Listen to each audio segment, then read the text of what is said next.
25년 3월 고2 모의고사 고전시가 그다음 수필 이렇게 두 개 묶여있는 세트 한번 해볼게.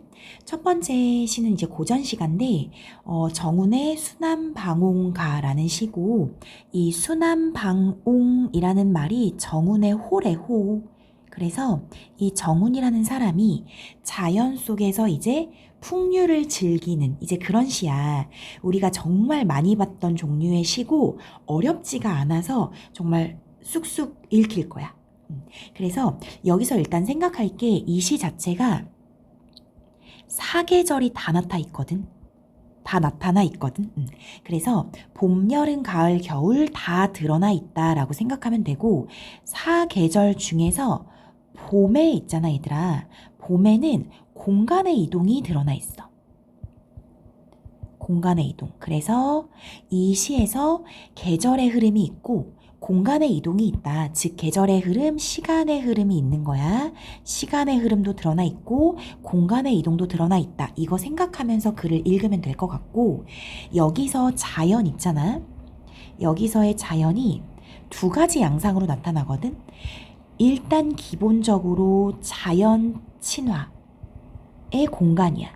자연 친화는 풍류를 즐기는 공간이겠지.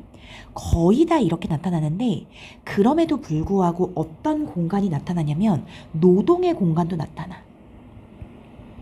자연이 노동의 공간이라는 것은 자연에서 이제 밭 갈고 논일하고 해서 이제 먹고 살 만한 것들을 가져오는 거지, 얘들아. 뭐 산나물을 캔다든지 뭐 밭을 맨다든지 이런 거 있잖아. 그래서 노동의 공간과 자연 친화의 공간이 다 나타난다 해서 이렇게 알면 될 것 같아. 이 두 가지를 유념하면서 글을 좀 읽어볼게.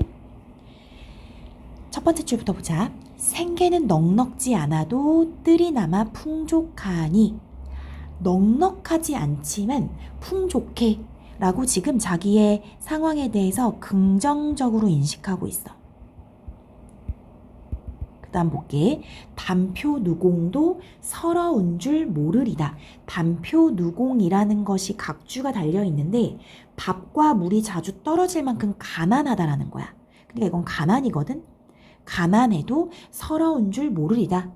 얘들아, 가난하지만 자긴 서럽지 않고 만족해 라는 거잖아. 우리 많이 썼던 말이 있었지. 안빈낙도. 가난하지만 만족한다라는 거야. 그러면 이 사람이 지금 기본적으로 가지고 있는 가치관 뭔지 알겠지? 부유하지 않아. 넉넉지 않거든? 그리고 가난하거든? 그렇지만 풍족하다고 인식하고 서러운 줄 모른다 라고 인식해. 그냥 만족한다 라고 생각하면 돼. 동창은 햇볕 따뜻하고 북쪽은 바람이 온화하니.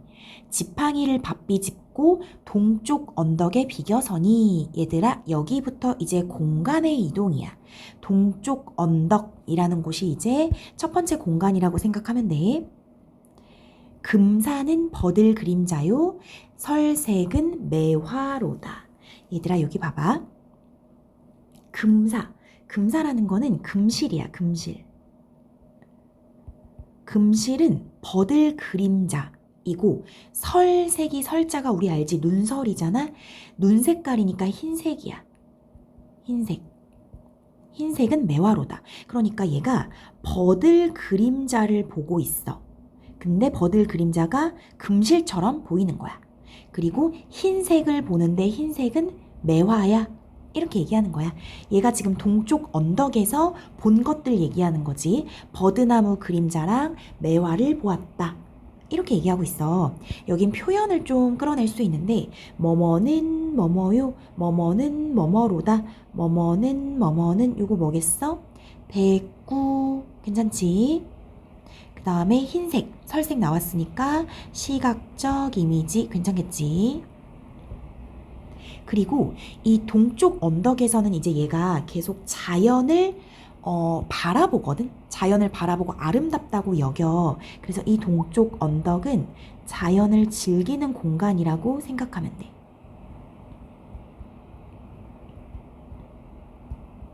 계속 볼게. 산새는 봄을 맞아 노래하는 소리건을. 봄이라고 나와 있지? 지금 여기 계속 봄에 대한 얘기를 할 거야. 봄, 계절적 배경 나와 있는 거야. 노래하는 소리, 산새가 노래하는 소리, 청각적 심상.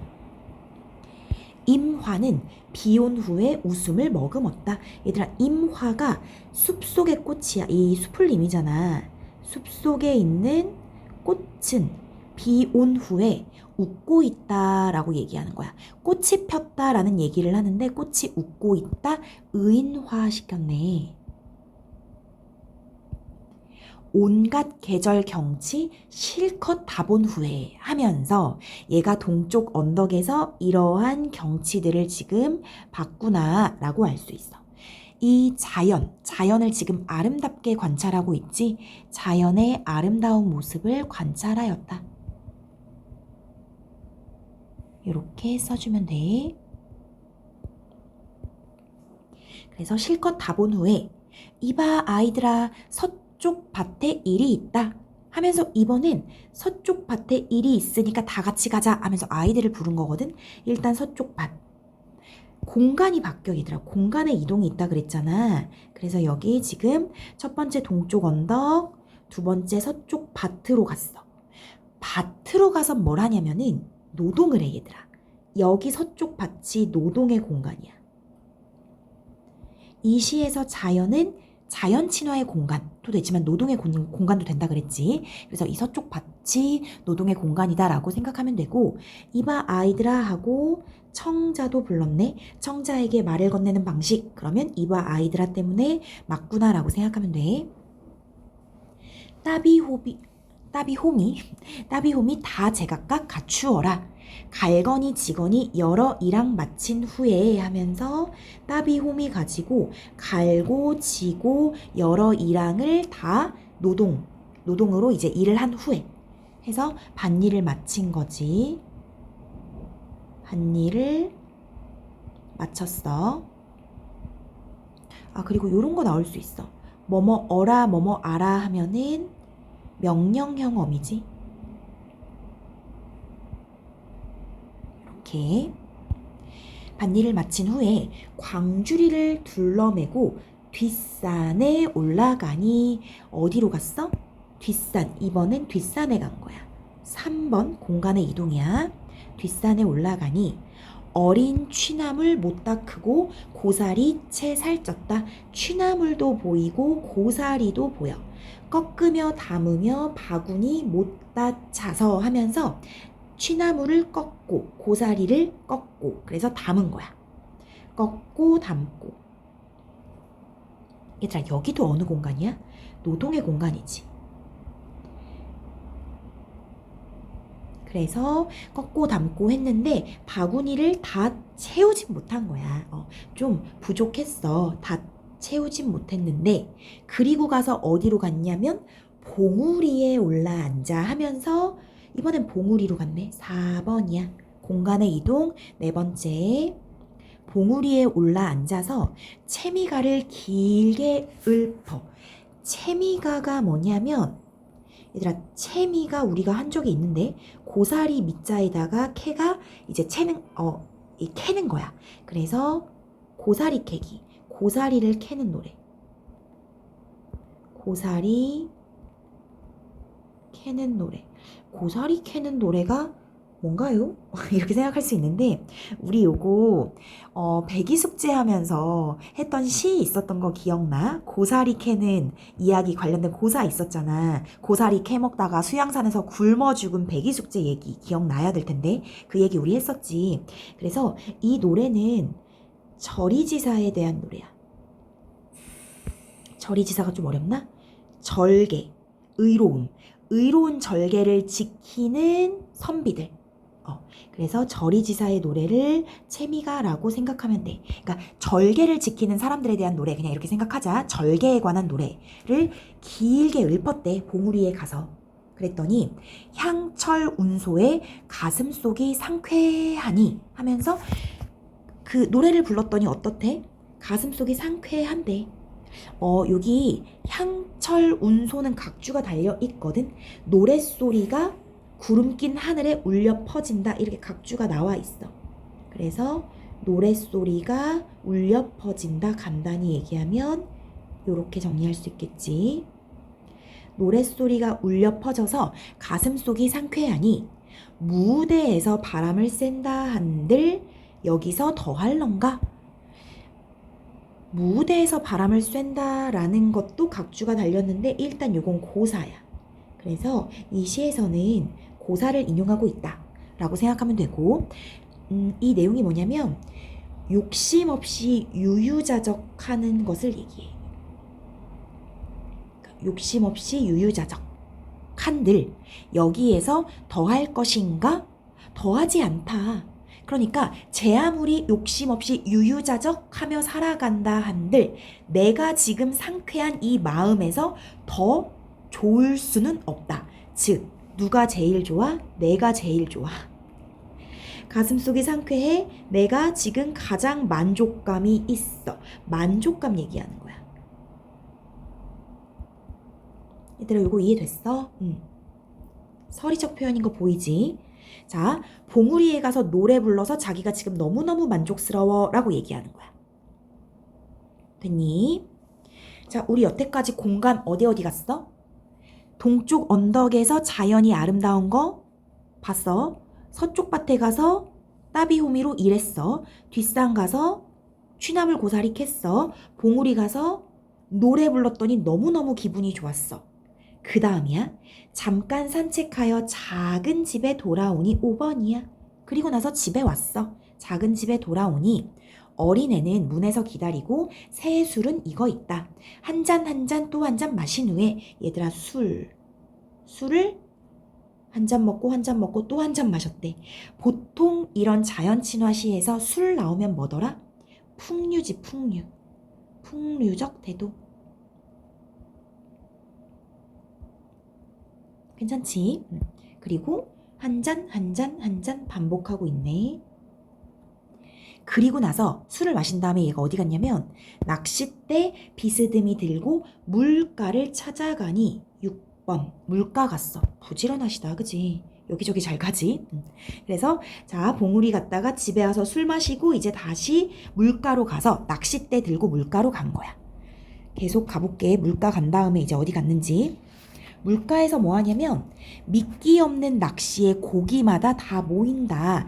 얘들아 요게 중요해. 물가에 얘가 낚싯대를 가지고 가긴 했는데 낚싯대에 미끼가 없어. 미끼가 없다라는 거는 고기를 잡을 생각이 없다라는 거야.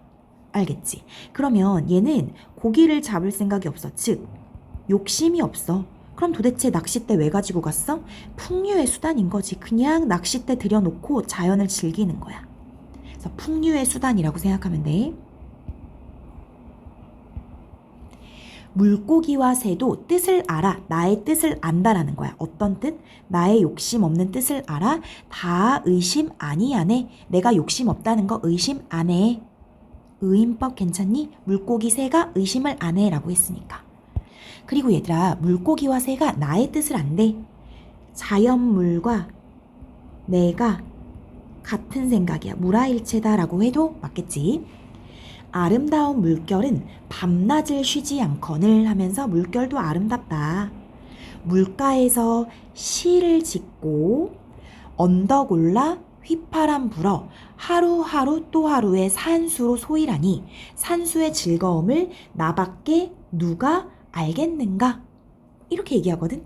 아까 전에 이제 물가 간 다음에 그냥 낚시한 거야. 그런 다음에 얘가 뭐라고 하냐면 그냥 하루하루 이렇게 자연 속에서 산수, 자연에서 소일하며 지낸다는 거야. 그래서 이렇게 얘기한다. 산수의 즐거움을 나밖에 누가 알겠는가? 나밖에 몰라. 지금 서리적 표현인 거 괜찮지? 그리고 우리 요거 오랜만에 해볼까? 산수라는 게 산과 물이지만 결국에 자연이었잖아. 대유적 표현인 거 당연히 깔고 가면 되겠지. 결국에 하는 말은 정말 만족스러워. 자연 속에서의 삶이 만족스러워. 나밖에 몰라. 너네들은 모르지? 자부심이라고 해도 돼. 얘들아 여기까지가 봄이야. 밑에는 얘기가 달라지거든. 그래서 여기까지가 봄. 그리고 봄에는 공간의 이동이 드러난다 그랬지. 자, 그 다음 봐봐. 그 다음 왜 바뀌는지 알려줄게. 하늘에 해가 길고 우거진 나무에 그늘이 짙거늘. 우거진 나무에 그늘이 짙다. 우거진 나무? 이런 거 우리 뭐라고 해? 녹음, 녹음. 여름에 초록색 잎이 가득한 거 있지. 이런 거 녹음이잖아. 그래서 우리 이걸 여름이라고 하지. 여름. 계절이 여름으로 바뀌었어. 소나무 뿌리에 비스듬히 누워서 긴 잠을 못 닦겠니 잠자고 있는 거야. 이런 걸 뭐라고 하냐면 한가로움, 한가함 이렇게 얘기하지. 지저귀는 꾀꼬리 소리는 교태하는 소리로다. 꾀꼬리 소리를 들었는데 그 소리가 교태하는 소리로다. 야, 교태롭게 들려 해서 일단 소리니까 청각적이고 청각적 심상이고 교태를 부린다? 의인법, 의인화. 그 다음에 사실 교태 부리는 소리인지 뭐 우는 소리인지 그냥 내는 소리인지 우리는 알 수가 없는데 화자의 귀에 그렇게 들리는 거야. 그렇기 때문에 이거는 화자가 지금 감정이 좋은 거거든. 그래서 감정이입까지 가면 돼. 여기까지가 여름이야. 그러니까 봄에 비해서 여름, 가을, 겨울은 간단히 얘기한다고 생각하면 돼. 여기까지 여름. 그 다음 볼게. 서늘한 기운이 교외에 들고 잔구름이 사방에서 거치니. 여기서 이제 서늘한 기운이라고 해서 가을이구나 이렇게 가면 되거든. 가을. 하늘빛 물 그림자 한 빛이 되어 있다. 하늘 빛이랑 물 색깔이 같은 색깔이 되어 있다 하면서 하나로 어우러졌다. 자연이 하나로 어우러진 모양을 얘기하고 있어. 시각적인 거 괜찮지? 흰 갈대 해치고 붉은 역귀를 깔고 앉아. 흰색, 붉은색 시각적인데 흰색과 붉은색의 색채 대비라고 해도 맞는 거야. 국화를 잔에 띄워 밝은 달을 맞아 오니. 아, 국화 나왔네. 완벽한 가을이라는 걸 알려주는 표지어가 되겠지. 가을. 국화를 잔에 띄워서 밝은 달을 맞아 오니. 끝없는 맑은 경치를 나 혼자 맡아 있다. 지금 내가 보고 있는 경치가 엄청 맑아. 그리고 나 혼자 지금 이 맑은 경치를 누리고 있어. 만족감이지. 여기까지 가을이야, 얘들아. 여기까지 가을. 북풍이 소슬하여 백설이 흩어지니. 겨울 보이니? 겨울? 겨울 쉽게 보이지. 일단 북풍, 북쪽에서 부는 바람, 차가워. 백설, 흰 눈 해서 겨울이구나 라고 생각하면 되고. 소슬하다라는 말 뭔 줄 알아? 소슬하다? 북풍이 소슬하여, 좀 으스스하여 이렇게 해석하면 돼. 북풍이 으스스하여 백설이 흩어지니 원근의 언덕과 골짜기가 경요굴이 되었거늘. 경요굴 진짜 많이 나오는데 밑에 각주 보이지? 아름다운 구슬로 된 굴이고 보통은 눈 내린 경치를 아름답게 표현할 때 이렇게 얘기해. 눈이 내렸잖아. 그러니까 원근의 언덕과 골짜기 부분이 다 경요굴이 되었거늘. 눈썹을 찡그리며 시를 읊으니 시흥이 더 새롭다. 시를 읊고 있어. 이런 것도 풍류라고 생각하면 돼. 풍류. 얘들아, 여기까지가 겨울이야. 겨울. 사계절 아름다운 경치가 다 제각각 재촉하니. 사계절 모두 다 경치가 아름다워. 게으른 이 몸이 언제야 한가할 수 있겠는가? 한가할고 설인데 이 뜻이 뭐냐면 자기가 사계절 경치를 다 즐기느라 한가하게 지낼 수 없다라는 거야. 그럼 한가하게 못 지내니까 너무 힘들다? 이런 뜻이야? 전혀 아니지. 사계절 경치를 즐기는 삶이 너무 즐겁다는 거지. 경치를 즐기는 삶에 대한 만족감. 사계절 경치가 다 아름다워서 즐기는 게 너무 좋아 라고 얘기하고 있어. 상당히 쉽지? 쉽게 풀었을 거라고 생각해. 요렇게 공부해주면 되고, 그 다음 넘어가 볼게. 하나가 더 있지. 이게 이제 좀 어렵진 않은데, 앞에 있는 시보다는 어렵게 느껴질 수 있을 거야. 얘는 지금 청전기라고 지금 완전 내가 큰 오타를 냈어, 얘들아. 이렇게 쓰면 안 되는데 왜 이렇게 썼을까? 청전기 아니고 고쳐줘. 같이 고쳐줘. 천정기야. 내가 이게 그래서 앞에도 잘못 썼나 봤는데 앞에 표지에는 맞게 썼더라고. 왜 이렇게 썼는지 모르겠네. 천정기 이렇게 쓰면 되고, 얘들아 이게 정이 우물 정자란 말이야. 그래서 이 천정이라는 말이 우물을 파다란 뜻이야. 우물을 파다. 그래서 여기 정이 이제 우물정자. 너희 우물정자 알지? 그래서 우물을 파다. 기는 너희 알지 않니? 수호제기 할 때 그 기야. 그래서 요거 고전 수필. 수필의 한 갈래라고 생각하면 돼. 우물을 파는 이야기. 이렇게 생각하면 되는데, 얘는 얘들아 앞에서 내가 살짝 정리를 좀 하고 들어갈게. 여기 보면은 인물이 2명이 나와. 한 손님이랑 나 이렇게 2명이 나오거든. 이 손님이랑 나의 의견 차이를 좀 잘 알면 돼. 알겠지? 그래서 결론을 좀 정리해주고 가면은, 한 손님이랑 나의 의견 차이가 좀 있는데, 이 손님의 가치관은 군자는 세상에 쓰여야 한다 이렇게 생각하는 거야. 군자면 출세를 하는 것이 삶의 목표여야 한다 하면서 뭐라고 하냐면, 이 지금 나가 글쓴이가 출세하지 못하고 있거든.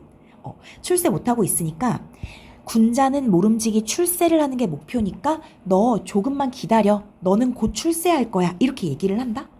그랬더니 나름 위로를 한 거야. 그러니까 손님이 나쁜 말을 한 건 아니야. 그랬더니 내가 뭐라고 하냐면, 얘랑 어떤 의견이 다르냐면, 출세하는 것, 즉 세상에 쓰이는 거 얘기하는 거야. 그 나가서 벼슬 하는 거. 출세하는 건 모름지기 하늘에 달렸다. 내가 하고 싶어서 하는 게 아니라는 거야. 운명론적 태도거든. 하늘에 달렸어. 다만 출세를 하든 출세를 못해서 집에 있든 혹은 은거를 하든, 군자라면 내면에, 그러니까 그 속마음 있잖아. 내면에 도나 내면에 덕을 갖출 수는 있다. 그건 가능하다. 왜냐면 이건 하늘에 달린 게 아니라 인간의 노력이기 때문에. 이것은 인간의 노력이기 때문에 누구나 어디에서나 내면의 도나 덕을 갖출 수 있어. 그래서 나는 출세에 연연하지 않고 내면의 도를 갖추기 위해 노력할 거야. 이렇게 얘기해. 여기에 차이가 있는 거야.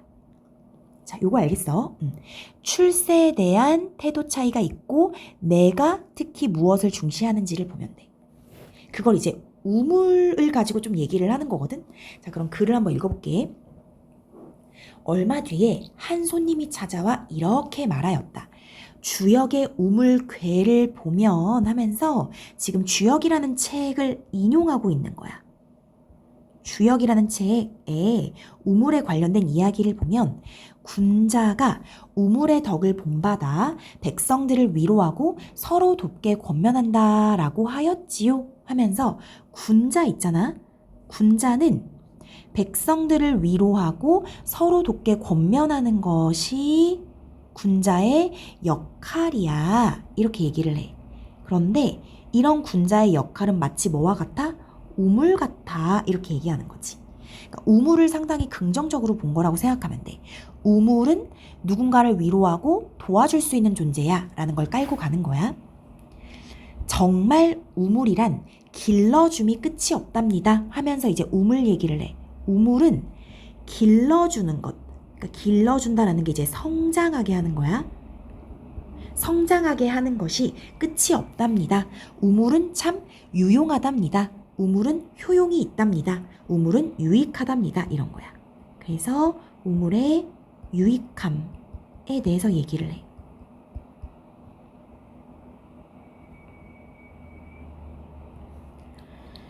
우물이 길러준다는 말은, 그러면 우물이 길러준다는 말이 뭐냐? 이거에 대해서 얘기하거든. 자, 볼게. 우물이 길러준다는 말은 제 자신을 돌본다는 뜻이 아니라 자신을 돌보는 게 아니라 백성을 돌본다는 뜻인데 백성을 돌보는 일이야말로 군자의 일이지요 라고 백성을 돌보는 것 그것은 군자의 일이고 그것이 바로 우물이 길러준다는 말의 의미래. 아까 했던 얘기랑 똑같지? 어떤 얘기를 했냐면 우물의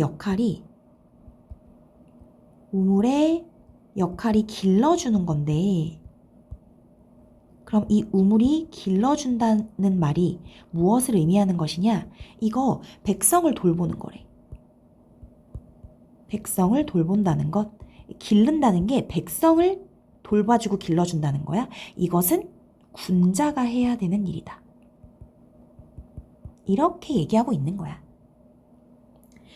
하지만 우물괴의 처음에는 얘들아 여기부터 우물괴의 처음에는 처음부터 이렇게 대괄호를 칠게. 우물물에 진흙이 있어서 먹지 못한다 라고 하였고 근데 우물 자체가 처음에는 우물물에 진흙이 있어. 그래서 먹지 못해. 이게 첫 번째야. 그 다음에는 2번 우물이 산골짜기에 있어서 동이가 깨진 것처럼 물이 아래로 샌다 라고 하였고 얘들아 첫 번째 두 번째 우물 못 먹어. 그러니까 우물이 지금 백성을 돌보는 그 역할을 하지 못하는 거야. 진흙이 있어서 못 먹고 새서 물을 못 먹으니까. 또 그 다음에는 3번이야. 우물 바닥을 쳐낸다 라고 하였고 그런 다음에 우물 바닥을 쳐내. 다시 그 다음에는 벽돌을 쌓는다 라고 했고 우물에 그 벽돌을 쌓는 거야. 그 다음에 이르러서야 비로소 먹는다. 이제 우물을 먹을 수 있는 거야. 그리고 다시 그 다음에 이르러서야 널리 베푸니 크게 선하다 라고 하였으니까지 대괄호를 닫아봐. 지금 1번부터 내가 6번까지 번호를 쭉 매겼잖아. 이게 바로 우물을 완성하는 과정이야. 그러니까 처음부터 못 먹었거든. 우물을 완성하는 과정. 즉 이거 다시 얘기하면 우물이 누군가에게 먹히고 그러니까 우물을 누가 먹고 그게 누군가에 길러주기 위해서는 여러 단계가 필요한 거야. 여러 단계의 수고와 노력을 거쳐야 한다.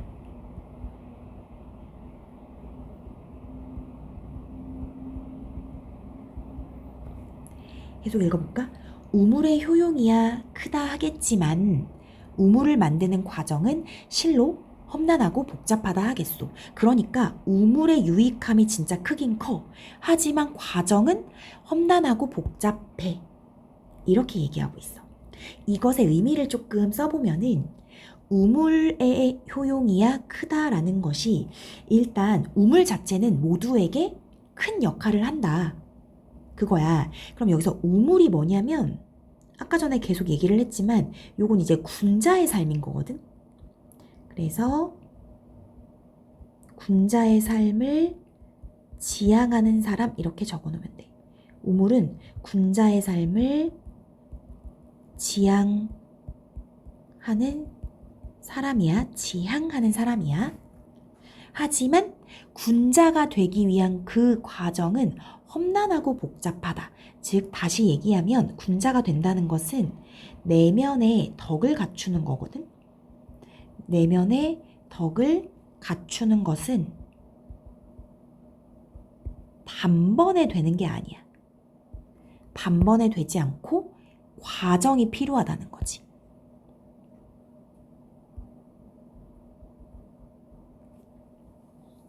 이 사람이 이렇게 얘기했어. 그 다음 볼게.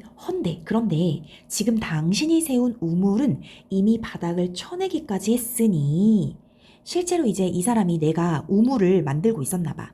그래서 네가 지금 우물을 세운 것은 바닥 쳐내기까지는 했어. 그럼 앞으로 뭐 하면 돼?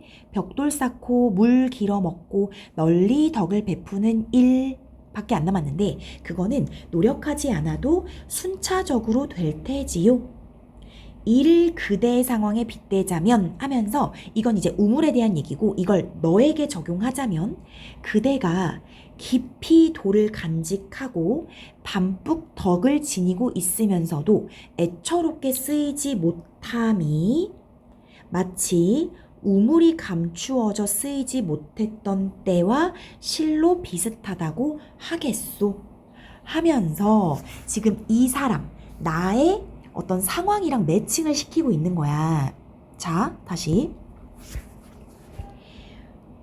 나의 우물의 상황을 뭐에 빗대어서 이야기해줘? 나의 상황. 나의 상황. 그대라는 게 지금 나거든. 이 한손님이 나에게 말하고 있으니까. 뭐라고 하는지 다시 봐봐. 너가 깊이 도를 간직하고 덕도 있어. 너에게는 지금 도도 있고 덕도 있어. 내면에 도와 덕이 있어. 그런데 애처롭게도 사람들에게 쓰이지 못하고 있어. 한마디로 출세를 못하고 있는 거야. 그걸 지금 나는 어떻게 보는 거야? 나가 아니지. 이 한손님은 어떻게 보는 거냐면 안타깝다고 보는 거야. 왜냐면 이 한손님은 무조건 쓰여야 된다고 생각하니까. 하지만 그것은 어떤 상황이냐면 그냥 감추어져서 쓰이지 못했던 때랑 비슷하는 거야. 그럼 감추어진 게 곧 드러나면 쓰일 수 있다는 거지. 그래서 이렇게 얘기해. 하지만 우물괴의 마지막에 보면 크게 선하고 길하여 우물의 도가 이루어졌다. 이런 말이 있다라는 거야. 인용이네. 이렇게 말을 하였으니 임금이 명철하여 복을 받게 되면 가정하는 거야. 만약에 임금이 똑똑해서 네가 복을 받게 되면 덮여있던 우물이 파여서 쓰이게 되는 것처럼 그대 역시 널리 능력을 펼칠 수 있는 기회를 만나게 될 것이요. 하면서 나름의 위로를 하고 있는 거야. 너는 지금 도도 있고 내면에 덕도 있으니까 기회를 만나면 너도 널리 능력을 펼칠 수 있을 거야. 이렇게 얘기하는 거지. 나에게 나름의 위로 혹은 희망을 주는 건데 여기서 이제 중요한 건 이 한 손님의 가치관이야. 세상에 쓰이는 것이 바람직한 삶이다. 이렇게 생각하는 거야. 세상에 쓰이는 것이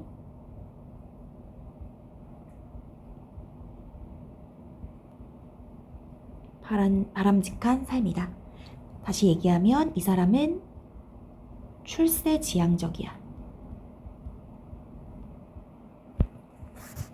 됐지? 그랬더니 장황하지. 막 뭐라고 위로를 하기 위해서 우물을 가지고 와서 막 얘기하니까 그의 장황한 말에 나는 웃으며 좀 여유롭게 이렇게 말하였다. 나의 가치관 봐봐. 고을을 옮겨도 우물은 옮길 수 없다고 하지 않았습니까? 그러니 우물이 무엇을 바라겠습니까? 그러니까 우물은 옮길 수가 없거든? 따라서 우물은 바라는 게 없다 라고 얘기해. 옮길 수 없기 때문에 바라는 게 없다. 즉 다시 얘기하면 우물은 그저 자신의 본분에 최선을 다할 뿐, 자신의 본분에 그 자리에서 최선을 다할 뿐 딱히 바라는 것이 없다. 바라는 것이 여기서 뭘까? 출세 같은 거 얘기하는 거야. 그런 거 바라는 거 아니다 하면서 의문형이네. 서리적 표현으로 앞으로 요 의문형으로 계속 얘기해. 또 볼게. 우물물을 기르러 오는 사람이야 물이 깊기를 바랄 테고.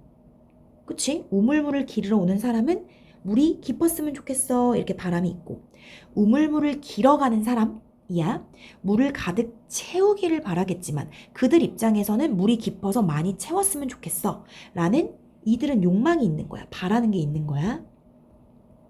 하지만 우물이야 무엇을 상관하겠습니까? 우물은 딱히 상관할 게 없어. 바라는 게 없어. 이래도 저래도 상관이 없어. 여기도 설이겠지. 바라는 게 없다는 거니까. 그 다음 봐봐. 우물은 여기를 좀 잘 봐야 될 것 같거든. 여기 문장 잘 볼게. 우물은 차면 내줌으로 누가 길어간다고 해서 채워지지 아니할 까닭이 없고. 여기가 좀 잘 봐야 돼. 자, 봐. 우물은 첫 번째 우물물이 차잖아. 차면 내준다. 내어준다. 이거 무슨 말인지 알겠니? 우물물이 다 차면 누군가에게 물을 다 내어주는 거야. 알겠지? 그렇기 때문에 누가 이걸 가져가 길어간다고 해서 여기를 잘 볼래? 채워지지 아니할 까닭이 없고 이런 게 이제 고전 수필의 어려운 점인데 아니할 없고 이중 부정은 내가 긍정으로 그냥 바꿔 읽으라 그랬지. 그래서 채워진다 이렇게 읽으면 되는 거야 얘들아. 요런 거 헷갈리지 말고 이중 부정은 긍정으로 길어가도 채워진다. 별말 아니지. 우물은 누가 길어가 채워지게 된다는 거야. 다시 우물이 채워져. 그 다음 2번 비면 받아들임으로 만약에 누가 가져갔어. 그래서 비었어. 비면 그 빈 상태를 받아들여. 어쩌겠어. 비면 받아들여야지. 빈 상태 자체를 그냥 긍정해. 받아들임으로 아무도 길어가지 않는다고 해서 항상 비어있을 까닭이 없지요. 없지요. 여기 잘 볼래? 비어있을 까닭이 없지요. 그럼 비어있다 없다? 없다. 비어있지 않은 거는 다시 해석하면 채워져 있다 이런 뜻이 되는 거네. 이해됐어? 자, 그래서 다시 볼게. 우물이 비면 우물이 그걸 받아들여. 그래서 만약에 안 길어가도 길어가지 않아도 그냥 채워진다. 얘들아, 쉽게 말하면 우물물은 그냥 늘 채워져 있다라는 거야. 자, 이해됐어? 그래서 우물물의 특성, 채워져 있다. 채워져 있다. 늘 채워져 있다. 이렇게 생각하면 돼. 얘들아, 요거 어떻게 받아들여야 되냐면 이 우물 안이 채워져 있다라는 게 있지. 이게 내면의 덕이 채워져 있다. 이렇게 생각하면 돼. 말하고자 하는 게. 내면의 덕, 내면의 도 이런 것들이 늘 채워져 있다. 누가 와서 길어가든 길어가지 않든 내면의 덕은 늘 채워져 있다. 다시 나를 누가 쓰든 안 쓰든 늘 내면의 덕은 채워져 있다. 이렇게 얘기하는 거야. 알겠지? 그래서 여기까지 우리가 지금 읽었고 그런즉 길어가거나 말거나 우물이 무엇을 개의하겠습니까? 여기까지 이 대가로 닫으면 돼. 그렇기 때문에 길어가거나 말거나 길어가는 건 쓰이는 거야. 말거나 안 쓰이는 거야. 쓰이든 안 쓰이든 상관 없다. 왜? 그렇든 안 그렇든 물은 채워져 있어. 내면의 덕은 늘 채워져 있으니까. 이 소리야. 이게 이 글쓴이 그러니까 내가 하고자 하는 말이야. 내가 세상에 쓰이든 안 쓰이든 상관이 없어. 나는 내면의 덕이 늘 차 있거든. 이렇게. 요걸 좀 잘 이해하면 될 것 같아. 여전히 설이지? 계속 설이야. 그런데 지금 내가 만든 우물은 사거리 큰 길에 있지 않고 깊숙한 산골짜기에 있는지라. 내가 만든 우물은 사거리 큰 길 사람들이 많은 데에 있는 게 아니라 아주 깊숙한 산골짜기에 있어서 여러 가게와 여러 사람들이 쓰도록은 자리 잡혀 있지 못하고 기이한 사람이나 귀양살이 온 사람들이 쓰도록 자리 잡혀 있어서 이렇게 얘기해. 얘는 이제 진짜 자기 우물 얘기하는 거야. 자기가 만든 우물이 큰 길가에 있는 게 아니라 깊숙이 있기 때문에 여러 사람에게 안 쓰이고 되게 그냥 기이한 사람이나 귀양 온 사람에게만 쓰인다는 거지. 그래서 요건 지금 동그라미 세모가 대조되는 거 괜찮지? 그래서 그 생김새나 쓰임새가 실로 나의 처지와 비슷하긴 하지요. 나의 우물과 누가 비슷해? 나의 우물과 나의 처지가 비슷하다. 왜냐면 나도 지금 쓰이고 있는 게 아니니까.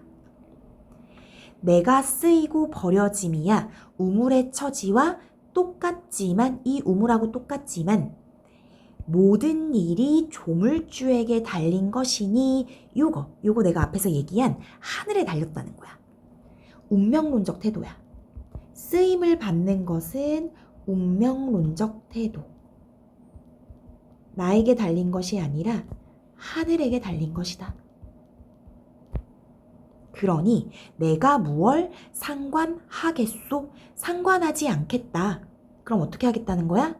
쓰이든 안 쓰이든 상관하지 않고 내면의 덕성을 기르는 것을 더 궁극적 가치로 두겠다. 그래서 정리하면은 쓰임을 받는 것보다 받든 안 받든 쓰임을 받는 것보다 내면의 덕을 쌓는 것. 내면의 덕을 지니는 것. 이것을 궁극적인 가치로 두겠다. 이렇게 얘기하는 거야. 여기 알겠니? 나의 가치관이 좀 중요한 것 같으니까 이렇게 하나씩 보면서 이해했으면 좋겠어. 자, 그러면 문제로 가볼게. 문제가 마지막 세트에 있었던 것 같아. 42번 좀 보자. 42번. 가나에 대한 설명으로 가장 적절한 것은 1번 가는 공간의 이동에 따라 맞지? 우리 가 공간에 이동했었지. 삶에 대한 인식의 전환, 인식 전환 없었어. 여긴 처음부터 끝까지 만족하는 곳이었으니까. 2번 나는 시간의 흐름에 따른 대상의 변화를 묘사해 문제 상황에 심화를 드러내고 있다. 시간의 흐름에 따른 우물의 변화는 맞을 수 있지만 문제 상황의 심화는 상관이 없겠지. 우물이 쓰이는 거니까 심화되는 건 아니야. 3번 가는 자연과 인간을 대비하여. 가에서 인간하고 자연 대비한 거 없었어. 그 다음에 나는 과거와 현재를 비교하여. 과거 현재 비교도 없었고 부정적 세태 비판 둘 다 없었고. 4번 가는 자연을 감각적으로 묘사해 계절감을 드러내고. 맞네. 봄, 여름, 가을, 겨울을 시각적, 촉각적 이렇게. 촉각은 없었다. 시각적, 청각적 이렇게 감각적으로 묘사해서 각각의 계절감을 드러냈고 나는 사물의 특성, 우물이겠지. 우물의 특성에서 유추한 교훈적 의미, 군자의 삶에 대해서 이야기하고 있다. 답 4번이야. 5번 가와 나는 모두 사물의 인격을 부여해 대상에 대한 비판적 인식. 이 두 글은 비판적 인식하고 상관없고 인격 부여는 가, 나 있었거든?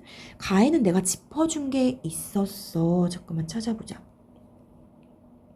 물고기와 새도 뜻을 알아 의심 아니하네. 이런 거.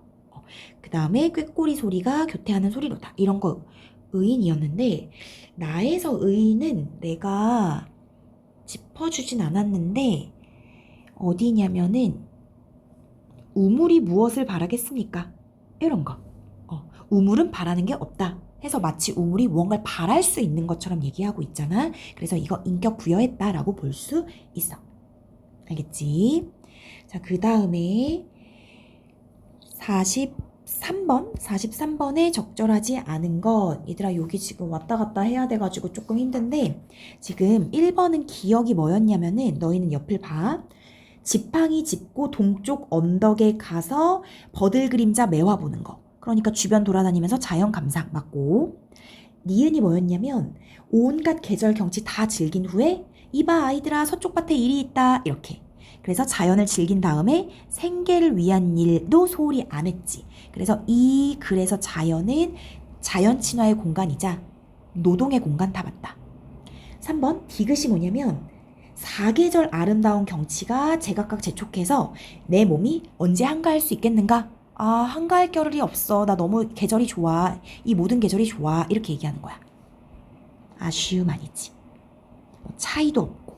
그래서 답 3번이고 4번 리을은 뭐냐면 그 한 손님이 임금이 명철에서 복을 받게 되면 덮여있던 우물이 파여 쓰이게 되는 것처럼 너도 잘 될 거야. 이렇게 얘기하는 거야.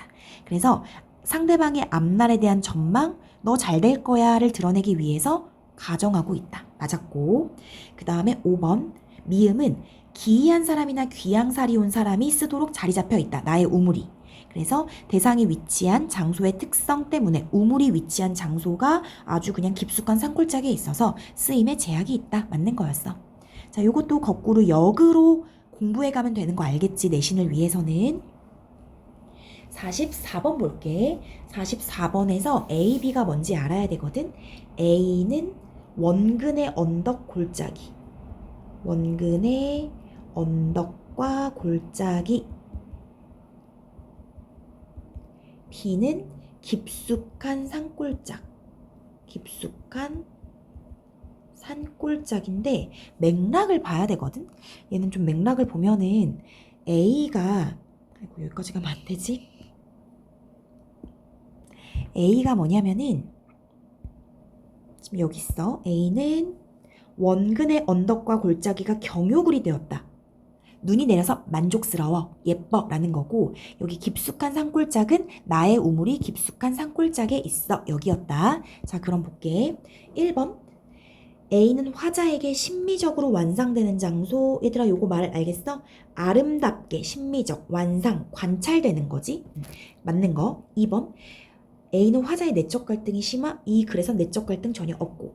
3번 화자에게 시적 감흥을 불러일으키는 장소. 그 뒤에 뭐라고 나오냐면 눈썹을 찡그리며 시를 읊어 이렇게 얘기했어. 그러니까 이건 맞아. 4번 고독감 아니고 그리움 아니고. 자, 그럼 깊숙한 산골짜. B는 사람들이 접근하기 어려운 장소. 완전 맞네. 답 1번이고. 2번 내적 갈등이 해소되는 장소. 내적 갈등이 딱히 없었는데. 3번 글쓴이가 세상을 근심하게 하는 장소. 전혀 아니고. 전혀 고독하지 않아 이 나는. 그 다음에 그리움도 없어. 그래서 1번 이렇게 해주면 돼. 45번 갈게. 적절하지 않은 건데 지금 가는 한 사람의 목소리로 진술되면서 주제의식, 자연에 대한 만족감이 부각되고 있고, 나는 상이한 관점을 지닌 두 인물의 대화. 우리 봤지? 손님과 나. 이렇게. 자, 그럼 1번 해볼게. 가슴속이 상쾌하니 나밖에 누가 아는가. 나 혼자 맡아있다. 다 만족감이야. 반복적이니까 주제의식 부각. 맞네. 2번 기회를 만나게 될 것이요 라는 건 누가 얘기했냐면 손님이. 야, 너 기회 만날 거야 했더니 내가 무엇을 바라겠습니까? 바라는 거 없다. 이렇게 얘기하거든. 그러니까 서로 차이가 있다. 맞는 거고. 이런 건 사실 얘들아 그래서 찾아야 돼. 그래서 어떻게 찾아야 되는 거냐면은 여기 나와 있거든. 기회를 만나게 될 것이요. 여기 보이지? 여기. 그 다음에 무엇을 바라겠습니까? 여기 무엇을 바라겠습니까? 맥락을 보고 하면 되는 거야. 알겠지? 그 다음에 계속 가볼게. 3번 나에서 아무도 길어가지 않는다고 해서 항상 비워있을 까닭이 없지요. 이거 기억나? 이거 내가 한 말이야. 아무도 길어가지 않는다고 해서, 즉 쓰임이 없다고 해서 항상 비어있지 않다. 내면의 덕은 꽉 차 있다 라는 거야. 그럼 자신이 처한 상황과 상관없이 덕과 도를 지닌 삶을 살겠다. 맞지? 얘들아 3번 선지 중요해. 주제를 말하고 있으니까. 알겠지? 그래서 3번 선지 요거 정확히 이해하고 알아둬야 되고. 4번 가에서 넉넉하지 않아도 뜰마다 풍족하니 해서 긍정적 인식. 맞지? 나에서 채워지지 아니할 까닭이 없고. 채워지지 아니할 까닭이 없고 요거 맥락 기억나? 결국 채워진다라는 거였거든? 이거 보자. 이거 어디냐면은 우물은 차면 내주무로 누가 길어간다고 채워지지 아니할 까닭이 없다. 한마디로 누가 나를 써줘도 나의 내면의 덕은 늘 차 있다. 이런 거였어. 그 맥락이야. 그런데 좌절감. 나는 좌절하지 않아. 알겠지? 완전 잘못 해석한 거야. 답 4번이야. 5번 볼게. 여기서 더할런가? 더할 수 없지. 만족스러워. 삶에 대한 긍정적 태도. 실로 비슷하다라는 것은 얘들아 이것도 봐야 될 것 같은데. 실로 비슷하다가 여기 있다. 여기네. 그대가 돌을 간직하고 있지만 못 쓰이는 것이 우물이 감추어져 쓰이지 못했던 때와 실로 비슷하다 하겠소. 이 부분인 거야. 그러니까 여기 다시 보면은 실로 비슷하다에서 글쓴이의 현재 삶에 대한, 나에 대한 손님의 안타까움. 야, 너 이렇게 덕이 가득한데 왜 못 쓰이고 있니? 안타깝다라는 얘기야. 맞겠지? 그래서 5번 맞는 거야. 45번에 있는 선지 위주로 공부를 해주면 될 거야. 여기 선지 거꾸로 가서 그 구절마다 이런 의미라는 거 잘 알면서 공부하면 시험 대비 잘 할 수 있어. 그렇게 공부할게. 얘들아 수고 많았어. 여기까지 할게.